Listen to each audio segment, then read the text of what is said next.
ಪ್ರಧಾನಿ ಮೋದಿ ಸರ್ಕಾರದ 10 ವರ್ಷದಲ್ಲಿ ಜಾಣತನದಿಂದ ಭಾರತದ ದೊಡ್ಡ ಉದ್ಯಮಿಗಳು 15 ಲಕ್ಷ ಕೋಟಿ ರೂಪಾಯಿಗಳಷ್ಟು ಹಣ ತಮ್ಮ ಜೇಬಿಗೆ ಇಳಿಸಿಕೊಂಡಿದ್ದಾರೆ.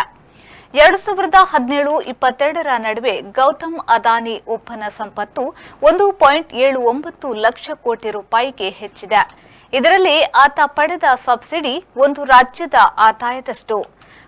ಕೋಟಿ ಪತಿಗಳು ಹಿಂದೆ 5% ತೆರಿಗೆ ಕಟ್ಟಬೇಕಿದ್ರೆ ಇಂದು 2% ತೆರಿಗೆ ಕಟ್ಟಿದ್ರೆ ಆಯ್ತು ಮೋದಿಯವರ ದಯೆ.